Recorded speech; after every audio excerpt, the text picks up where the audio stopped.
नमस्कार दोस्तों, स्वागत है आपका हमारे चैनल पर। तो हमारी आज की कहानी है हम रखेल, अमृत राय जी की कहानी। तो चलिए शुरू करते हैं। मानो अपनी अनहोनी मदिरता से चौंका देने वाले किसी सपने को देखकर ठिठक गया हूँ। अभी अपने गांव के फाक से लौट कर आया हूँ। रंग, अबीर, गुलाल, कीचड़, और मिला हूँ रजेसरी से जो नारी है, और महेसरी से जो नर है, और नंदेसरी से जो रखेल है, यानी नारी नहीं, नर नहीं, दोनों के बीच एक अध कचरा समझौता। रजेसरी, महेसरी, नंदेसरी और मैं।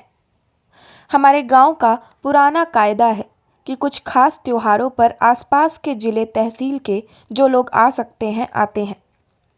रजेसरी जो कैशोर्य से उछलकर सीधे मातृत्व में जा ढेर हो गई है, जिसे खुद अभी आंचल की ओट चाहिए, और जो अपने पति के घने बाल वाले सीने मुंह धासने के बजाय माँ के वक्ष में लग जाना चाहती है।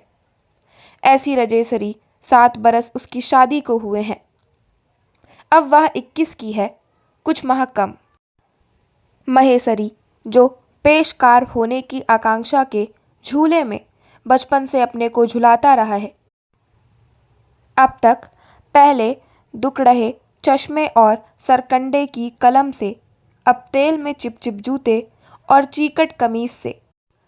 पर व्यक्ति बदला नहीं है, वैसा ही है, अपने शिखर से 4 हाथ दूर। मुख्तार की मुहर्रिर है, पेशे से लगा हुआ है, शहर में रहता है, वहाँ के कायदे कानून का जानकार है, गांव वालों का राजा है। चाहे तो उन्हें सलाह दे सकता है या अपनी नफरत से पीस सकता है। और नंदेसरी तो रखेल है, यानी उसका व्यक्तित्व उसके पास कहाँ, शरीर है। और जब केवल शरीर है तो रखेल का शरीर उघाड़ना कापुरुषता है। नारी का शरीर तो उघाड़ा भी जा सकता है, यहाँ तक कि मोह के साथ, पर रखेल का नहीं। मुझे डर है विकृति के सांचे में पीसे जाते हुए उसके अंगों पर मेरी आंख से कहीं लोहू ना टपक जाए। वह काठ भी तो नहीं है, नहीं तो कुर्सी मेज की तरह उसकी भी रूपरेखा शौक से दे सकता था। वह तो मूर्त चीतकार है, पर देखो तो काठ, गहर, ठकसी, भावहीन, बेबसी की बेबस दलील। ये है, हम सब आसपास के 4-6 जिलों में झरबेरियों की तरह छिटके हुए 2 दिन को राग रंग मनाने को साथ आ रहे हैं। कितना गाया रसिया गाने, नवेली भौजाई मन मोह लिया रे। कितना रंग उछाला, काला पीला, गुलाबी, बैंगनी, टेसू और कुछ बेरंग के रंग। बड़ा रस लिया। मुझे बड़ी खुशी हो रही है कि मन का सौदा करना भूला नहीं हूँ। अपने को दिया दूसरे से लिया स्नेह, मानो कहीं एक ऐसे अजाने टापू पर जहाँ सभी अमित्र हो, आधे दर्जन आदमियों का एक गुच्छा एक दूसरे में समा जाने को आतुर हो। हम में से कोई अभी दादी की भूत वाली कहानियों को भी नहीं भूला है, जबकि बचपन में हम भूतों से डरकर अपनी भाभियों और बड़ी ब्याहता बहनों, बालपने में ही श्वेत वैधव्य को ढो ले चलने वाली फूफियों से लिपटकर भूत को ललकार देना चाहते थे, उसे ताल ठोक चुनौती देना चाहते थे। भावनाओं का वह श्लथ भार अभी नहीं है, जिसे समझने का अवकाश आज मिला है। आज जब जीवन की चौहद्दी पर निकम्मेपन ने संगीनें गाड़ दी हैं, उन कहानियों के भूत तो बड़ी कसरत से आज भी यथार्थ में मिलते ही रहते हैं। बड़े बड़े खपरे जैसे दांत वाले, माथे पर मेढ़े की तरह सींग वाले, आदमी के खोपड़े के तसले लिए हुए, नई जर्मन सिल्वर कटोरियों जैसी चमकती, डब्बे जैसी आंख वाले डरावने भूत। पर अब वे व्यक्ति तो कल्पना से भी बाहर जा पड़े हैं, जिनसे लिपट, जिनके बूते हम इन भूतों को ललकारते। कुछ यही कमी पूरे करने को हम सब बचपन के साथी कुछ दिन साथ रह लेना चाहते हैं। और परसों रात होलिका जली थी। लकड़ी के कुंदे अब भी सुलग रहे हैं, धुआं दे रहे हैं। भक्तों को राख दे रहे हैं। अब भी, यानी जब हम सभी रजेसरी, महेसरी, नंदेसरी, मैं दूसरी दूसरी सवारियों पर 4 दिशाओं को तंबू खेमा उखाड़ कर चले जा रहे हैं भूतों से पैतरेबाजी करने।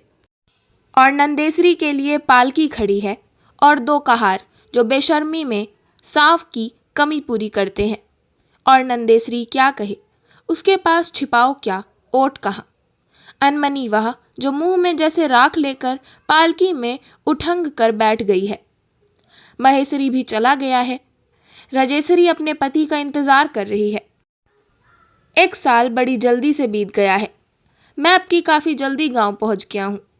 देखता हूँ जैसे एक लौकी लेकर कोई उसमें बबूल का कांटा बार बार गोदे और उसे चलनी कर दे। ऐसा लगता है आने के साथ ही कुछ खबरें मिली हैं। भूतों से पैतरेबाजी करने जो गए हैं उनके नाम भी तो दर्ज हैं। सुना रजेसरी का शौहर मर गया, अच्छा हुआ, उसमें क्या।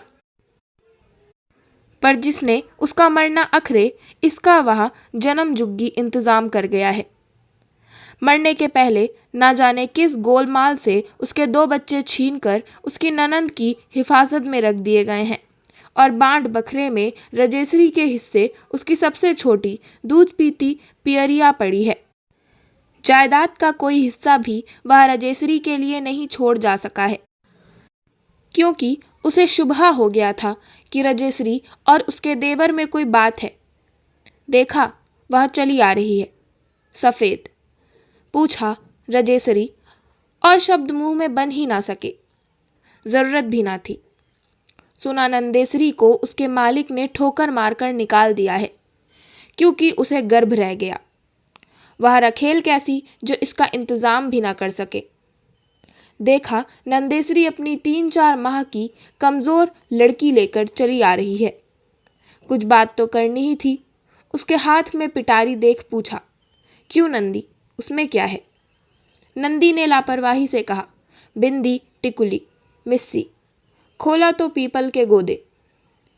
नंदी अब उसमें यहीं रहता है, कह हंस पड़ी।